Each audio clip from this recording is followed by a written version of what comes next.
नमस्कार बाल दोस्तों, कैसे हो? बाल दोस्तों, आज हम कक्षा 7 विषय हिंदी सत्र प्रथम में स्वाध्ययन पोथी भाग नंबर 1 सरकार की ओर से बच्चों के लिए स्कूल में जो स्वाध्ययन पोथी दी गई है, उस स्वाध्ययन पोथी में आज हम कक्षा 7 पर दूसरे नंबर पर तब याद तुम्हारी आती है, बहुत ही प्यारी सी कविता है। उस कविता का आज हम स्व अध्ययन पोथी का सॉल्यूशन करने वाले हैं। तो बच्चों, शुरू से लेकर अंत तक इस वीडियो में आप बने रहना। तो देखिए बच्चों, सबसे पहले इस प्रकार हमारी स्व अध्ययन पोथी भाग नंबर 1 दिखाई देती है हमें। उसके बाद ज़्यादा वक्त न गवाते हुए हम डायरेक्ट कविता पर जाते। तब याद तुम्हारी आती है, राम नरेश त्रिपाठी ने इस कविता लिखी है। उसके बाद देखिए, हमारी सरकार की ओर से जो प्राइमरी स्कूल में बच्चों के लिए स्वाध्ययन पोथी दी गई है, उस स्वाध्ययन पोथी का आज हम पूरा का पूरा सॉल्यूशन करने वाले हैं। तो सबसे पहले हमारे पास स्वाध्ययन पोथी पाठ्य पुस्तक स्वाध्ययन पोथी का पृष्ठ क्रमांक 98 हमारे सामने रखना है और उसके बाद सही ठीक तरह से लिखना भी है हमें साथ में। और बच्चों, यदि आपको लिखने में कोई दिक्कत हो तो आप इस वीडियो को स्टॉप भी करके लिख सकते हैं। तो देखिए, प्रश्न 1, सही विकल्प चुनकर कोष्ठक में राइट का निशान कीजिए। चिड़िया खुशी के गीत कब गाती है? उसका उत्तर क्या आएगा? सुबह में। कविता में है ना, जब बहुत सुबह चिड़िया उठकर कुछ गीत खुशी के गाती है, तो उसमें उसका जवाब आएगा सुबह में। तो हमें बच्चों क्या करना है? कोष्ठक में राइट का निशान लगा देना है। दूसरा है, सुबह होते ही कलियां कैसे मुस्कुराती है? दरवाजे खोल करके। तीसरा है, उपवन कैसे दिखाई देते हैं? उपवन यानी कि बगीचा, उद्यान, हरे भरे। चौथा है, सृष्टि की रचना करने वाले क्या कहते हैं? तीनों, भगवान भी कहते हैं, प्रभु भी कहते हैं और परमात्मा भी कहते हैं। इसलिए क्या आएगा? तीनों में हमें राइट कर देना है। सुबह शब्द का विलोम शब्द, सुबह का विलोम यानी कि विरुद्धार्थी शब्द कौन सा होता है? शाम। तो उस पर हमें राइट कर देना है। छठा है, शीतल शब्द का समानार्थी शब्द, शीतल यानी कि ठंडा, समानार्थी शब्द हमें कहा है तो शीतल यानी कि ठंडा। प्रश्न 1ब, निम्नलिखित काव्य पंक्तियों को पूर्ण कीजिए। जब बहुत से लेके याद तुम्हारी आती है, वो बीच में जो भी काव्य पंक्तियाँ आती है वो हमें इस स्वाध्ययन पोथी में भर देनी है। जब बहुत सुबह चिड़िया उठकर कुछ गीत खुशी के गाती है, कलियां दरवाजे खोल खोल जब दुनिया पर मुस्काती है, खुशबू की लहरें जब घर से बाहर आ दौड़ लगाती है जग के सृजनहार प्रभु तब याद तुम्हारी आती है। इस प्रकार से हमें लिख देना है। प्रश्न 2, निम्नलिखित प्रश्नों के उत्तर लिखिए। प्रकृति के मनोहर दृश्य देखकर कवि को किसकी याद आती है? प्रकृति के मनोहर दृश्य देखकर कवि को भगवान की याद आती है। दूसरा प्रश्न है, कवि को भगवान की याद कब और क्यों आती है? कवि को प्रकृति के सभी तत्वों के देखने पर भगवान की याद आती है, क्योंकि प्रकृति के हर एक तत्व को भगवान ने बनाया है, इसलिए। तीसरा प्रश्न है, बारिश कम होने पर क्या होता है? बारिश कम होने से अकाल की स्थिति आ जाती है, खेत में कोई फसल नहीं होती, पानी की बहुत बड़ी समस्या होती है। चौथा प्रश्न, बारिश आने से वातावरण में क्या क्या बदलाव आते हैं? बारिश आने से वातावरण ठंडा और सुहाना हो जाता है, चारों ओर हरियाली छा जाती है, लोगों में प्रसन्नता आ जाती है। तो बच्चों, आपसे अनुरोध है कि आप इस चैनल में पहली बार हो तो मुझे सब्सक्राइब कर देना, और यदि आपको वीडियो अच्छा लगे तो वीडियो में एक प्यारा सा कमेंट कर देना, लाइक भी कर देना, और अपने दोस्तों को भी ज़रूर शेयर करना उसकी लिंक, इसलिए उसको भी इस स्वाध्ययन पोथी का जो पाठ है उसका लाभ मिल सके। तो बच्चों, इस चैनल में मैंने गुजराती, हिंदी, संस्कृत आदि कोई पाठ की समझ हो, कविता की समझ हो, स्वाध्याय के प्रश्नों के उत्तर हो, अभ्यास के प्रश्नों के उत्तर हो, स्व अध्ययन पोथी हो, सबका मैंने इस वीडियो में सॉल्यूशन भी किया है। तो एक बार इस चैनल की आप ज़रूर मुलाकात लो। आपको कक्षा 6 से 8 के बच्चों के लिए जो भाषा के जो विषय है गुजराती, हिंदी, संस्कृत, उसके कोई पाठ की समझ, स्वाध्ययन पोथी का सॉल्यूशन मिल जाएगा। प्रश्न 5, सुबह होते ही वातावरण में क्या क्या परिवर्तन दिखाई देते हैं? सुबह होते ही वातावरण में ठंडी हवा चलने लगती है, पक्षी चहचहाने लगते हैं, चारों ओर उजाला फैल जाता है। छठा प्रश्न, धरती पर मनोहर दृश्य कब दिखाई देते हैं? धरती पर मनोहर दृश्य सुबह के समय दिखाई देते हैं, जब सूरज की किरणें चारों ओर चमकती है, फूल खिले होते हैं और प्रकृति बहुत सुंदर लगती है। प्रश्न 3, निम्नलिखित शब्दों के समानार्थी शब्द देकर किसी एक शब्द का उपयोग करके वाक्य लिखिए। बच्चों में क्या कहा है सबसे पहले समझिए आप। निम्नलिखित शब्दों के समानार्थी शब्द, तो मान लो कि दो हमें रेखा दी गई है, जो खाली जगह दी गई है उसमें हमें एक शब्द के दो शब्द सबसे पहले लिखने हैं और उसके बाद क्या करना है, हमें कोई भी एक शब्द का हमें वाक्य में प्रयोग कर देना है। मान लो कि पानी है, तो पानी का मतलब होता है जल भी होता है, वारी भी होता है, तोयम होता है, कई सारे अर्थ होते हैं। तो उसमें कोई भी एक हम शब्द लिख दे उनके वाक्य में कि नदी का जल बहुत मीठा होए। दूसरा है हवा, तो कि वायु, पवन, ताजी वायु से स्वास्थ्य अच्छा रहता है। तीसरा है सूरज, तो कि रवि दिनकर, रवि उदय होते ही उजाला हो जाता है। चौथा राजा, राजा को नरेश भी कहते हैं, भूपति भी कहते हैं। राजा अपनी प्रजा की रक्षा करता है। रात, तो कि रात्रि या तो निशा, रात को तारे आसमान में चमकते हैं। आसमान, तो कि गगन, आकाश, पक्षी आकाश में उड़ रहे हैं। सुबह, प्रभात, सवेरा, प्रभात का समय बहुत सुहावना होता है। शाम, संध्या, सायंकाल, संध्या के समय सूर्य अस्त हो जाता है। दुनिया, जग या तो संसार, संसार में हर व्यक्ति को मेहनत करनी चाहिए। खुशबू, सुगंध, महक, फूलों से सुगंध फैल रही है। इस प्रकार से दो शब्द हमें लिख के कोई भी एक शब्द का हमें क्या करना है बच्चों, उसका हमें वाक्य में प्रयोग भी कर देना है। प्रश्न चौथा है, नीचे दिए गए उदाहरण के अनुसार वचन परिवर्तन करके वाक्य में प्रयोग कीजिए। तो बच्चों सबसे पहले हमें ये पता होना चाहिए कि वचन किसे कहते हैं। किसी एक व्यक्ति या कोई वस्तु का उल्लेख हो तो हम क्या कहेंगे, एक वचन कहेंगे। और दो से अधिक वस्तु या व्यक्ति का उल्लेख होता है तो हम उसे बहुवचन कहते हैं।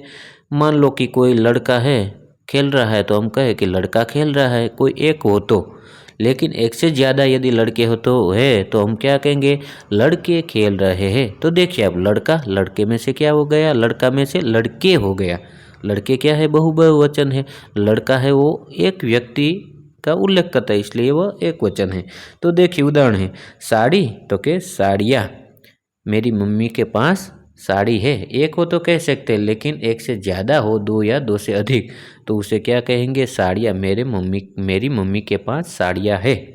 तो इस प्रकार से लिखना है, मेरे पास साड़ी है, मेरे पास साड़ियाँ है। हमें क्या करना है, वचन परिवर्तन, एक वचन का भी एक वाक्य लिखना है और बहुवचन का भी हमें एक एक वाक्य लिखना है। तो देखिए किताब, किताब क्या हो जाएगा, किताबें। को एक किताब हो तो हम कह सकें कि मेरे हाथ में किताब है। लेकिन दो या दो से अधिक जब हमारे हाथ में किताबें है तो क्या कहेंगे, मेरे हाथ में किताबें है, यानी कि दो है, वो बहुवचन है। तो इस प्रकार से वाक्य पर मेरे पास किताब है, मेरे पास किताबें हैं। संतरा, संतरा का क्या हो जाएगा, बहुवचन। संतरे, मैंने संतरा खाया, हमने संतरे खाए। रानी, यानी कि रानियाँ। वाक्य, वह एक रानी है, वे सभी रानियां हैं।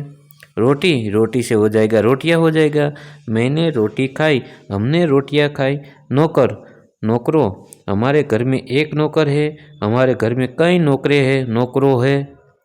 रास्ता, तो के रास्ते, यह रास्ता गांव को जाता है, ये रास्ते शहर को जाते हैं। पेंसिल, पेंसिल का बहुवचन हो जाएगा पेंसिल है, मेरे पास एक पेंसिल है, मेरे पास कई पेंसिलें हैं। और आखिर में देखिए बच्चों बिंदी लगती है, अनुस्वार। जब एक वचन में कोई वाक्य है तो बिंदी नहीं लगती, अनुस्वार नहीं लगता, लेकिन आखिर में देखिए कोई भी बहुवचन का वाक्य प्रयुक्त होता है तो क्या करना होता है, बहुवचन ये लिखते हैं लेकिन उसके ऊपर अनुस्वार लिखते हैं। तो देखिए मेरे पास एक पेंसिल है, ये में डबल मात्रा है, जबकि दूसरे में देखिए मेरे पास कई पेंसिलें हैं, वह क्या है, पेंसिलें बहुवचन है, तो उसमें मैंने क्या कर दिया, बिंदी लगा दी, अनुस्वार लगाया। तो इस प्रकार से हमें बहुत ही ठीक तरह से याद कर लेना है। खिलौना, तो के खिलौने, वाक्य लिखते बच्चे को एक खिलौना मिला, बच्चों को नए खिलौने मिले। उसके बाद देखिए बच्चों प्रश्न 5 निम्नलिखित शब्दों के अर्थ शब्दकोश में से ढूंढकर लिखिए। हमें क्या कहा है, निम्नलिखित शब्दों के सबसे पहले अर्थ देने हैं हमें, उसके बाद हमें शब्दकोश में से ढूंढकर उसका क्रम हमें लिखना है। तो देखिए आप, प्रातःकाल का क्या होता है, सुबह होता है, सुगंध का खुशबू, खुशी का आनंद, लहर का तरंग, वातावरण का पर्यावरण, आनंद का खुशी, मुस्काना तो हंसना, कलिया तो के कली, प्रकृति स्वभाव, दर्शन तो के देखना। निम्नलिखित शब्दों के शब्दकोश के क्रम में लिखिए। अब क्या करना है, हमें जो भी शब्द दिए हैं उसको शब्दकोश के क्रम में लगा देना है। परिंदा, केवल, हरियाली, भोर, चर्चा। तो सबसे पहले देखिए बच्चों शब्दकोश का क्रम आपने पढ़ा होगा। सबसे पहले स्वर आते हैं 13 अ आ ई उ रू रू ए ऐ ओ औ अम अह। उसके बाद व्यंजन होता है क ख ग घ च छ ज झ ञ ट ठ ड ढ ण त थ द ध न। इस प्रकार से वो व्यंजन होते हैं। तो देखिए इसमें से सबसे पहला कौन सा शब्द आएगा, केवल, उसके बाद परिंदा, भोर, वर्षा, हरियाली। इस प्रकार से हमें शब्दकोश का सही क्रम में लगा देना है। प्रश्न 5 क नीचे दिए गए शब्दों के तुरंत बाद शब्दकोश में आने वाले शब्द लिखिए। तुरंत बाद उसके बाद क्या कौन सा शब्द आता है वो हमें लिखना है। बिजली तो के बीजू का, दामन तो के दायरा, राह तो के राही, कीर्ति तो के कीर्तन, दरमियान तो के दरमियान गिरी। प्रश्न 6 कोष्टक में दिए गए शब्द के आधार पर प्रश्न वाक्य बनाइए। क्या बच्चों कहा है, कोष्टक में हमें एक शब्द दिया है, उसके आधार पर हमें प्रश्न बनाना है। हमें दिन में 2 बार ब्रश करना चाहिए, वो उनका जवाब है। यदि हमें क्या कहा है कि प्रश्न वाक्य बनाना है, कोष्टक में जो एक शब्द दिया है उसको लेके हमें इस जवाब आ जाए ऐसा प्रश्न का निर्माण करना है। तो देखिए हमें दिन में 2 बार क्या करना चाहिए, कोष्टक में कौन सा शब्द दिया गया है, क्या। तो इस प्रकार से हम कर देंगे कि हमें दिन में 2 बार क्या करना चाहिए, तो उसका जवाब देखिए ऊपर आ गया, हमें दिन में 2 बार ब्रश करना चाहिए। तो उस प्रकार से हमें कोई भी प्रश्न बनाते हैं तो बच्चों हमें ख्याल है कि आखिर में प्रश्नवाचक चिन्ह लगता है तो वो लगा देना है, और कोष्टक में जो भी शब्द दिया गया है इससे प्रश्न का निर्माण करना है। गीता को फूलों का गुलदस्ता सीता ने दिया, वो निर्माण किससे करना है, किससे। गीता को फूलों का गुलदस्ता किसने दिया। तीसरा है सुरेश और उसके साथी मैदान में खेलने जाते हैं, उसका निर्माण कहाँ से करना है, सुरेश और उसके साथी खेलने के लिए कहाँ जाते हैं। केविन चित्रकारी कर रहा है, तो उस प्रश्न का निर्माण कौन से करना है, कौन चित्रकारी कर रहा है, तो केविन चित्रकारी कर रहा है। 5वां नैन्सी सुबह उठकर पाठशाला जाती है, तो उसके कब से निर्माण करना है, नैन्सी कब पाठशाला जाती है। 6ठा सात्विक दीदी से गुस्सा हो गया, वह किससे लगाकर प्रश्न का निर्माण करना है, सात्विक किससे गुस्सा हो गया, तो सात्विक दीदी से गुस्सा हो गया। 7वां है कीर्तन सबके साथ अच्छा व्यवहार करता है, तो कैसा, कीर्तन सबके साथ कैसा व्यवहार करता है। गृह कार्य पूर्ण होने से तन्मय खुश है, क्यों, तन्मन क्यों खुश है। इस प्रकार से हमें प्रश्न बना देना है। 6ठा प्रश्न 6b सही वाक्य के सामने कोष्टक में राइट का निशान कीजिए। भूखे बच्चों को खाना खिलाओ, भूखा बच्चों को खाना खिलाओ, भूखे बच्चों को खाना खिलाओ, तीनों में से सही वाक्य कौन सा है वो हमें ढूंढकर उसमें हमें राइट का निशान करना है। देखिए समझिए बच्चों, सबसे पहले भूखे बच्चों का खाना खिलाओ, उसका गुजराती क्या हो जाएगा, भूख्या बाळकोનું खावानू खवડાવો, वो कुछ मेल नहीं खाता वाक्य में। दूसरा है भूखा बच्चों को खाना खिलाओ, भूख्या बाळकोनो खावानू खवड़ावो। लेकिन तीसरा है भूखे बच्चों को खाना खिलाओ, भूख्या बाळकोने खावानू खवड़ावो। दूसरा है कपड़े अलमारी में रख दो, ये सही वाक्य होगा तो उसमें में राइट कर देना है। तीसरा है आकाश में पक्षी उड़ रहे हैं, वो सही है। चौथा बच्चा मेजों पर बैठे हैं, तो उसमें बच्चा मेज पर बैठा है, वो सही वाक्य है। फिर माँ ने सबको बुलाया, उसमें ये सही वाक्य है। तो हमें क्या करना है बच्चों, जो भी सही वाक्य है उसके सामने राइट की निशान लगा देनी है कोष्टक में। प्रश्न 7, निम्नलिखित काव्य पंक्तियों का भावार्थ लिखिए। जो काव्य पंक्ति हमें दी गई है उसका हमें भावार्थ लिखना है, उस पंक्ति में क्या कहना चाहते हैं। तो देखिए, कलिया दरवाजे खोल खोल जब दुनिया पर मुस्काती है, उसका अर्थ होता है सुबह होने पर कलिया भी नींद से जाग उठती है, उनकी बंद पंखुड़ियाँ खुलने लगती है और मुस्कुराने लगती है।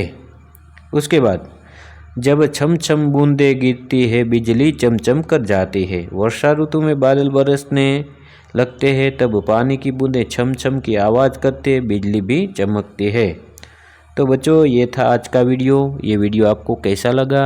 यदि आपको वीडियो अच्छा लगा तो वीडियो को एक लाइक कर देना, एक प्यारा सा कमेंट भी कर देना और अपने साथी दोस्तों को भी ज़रूर ये भेजना। और हाँ दोस्तों, अभी तक आपने मेरी इस YouTube चैनल सुरेश साहेब नाम की चैनल सब्सक्राइब नहीं की तो प्लीज़ एक बार ज़रूर सब्सक्राइब देना।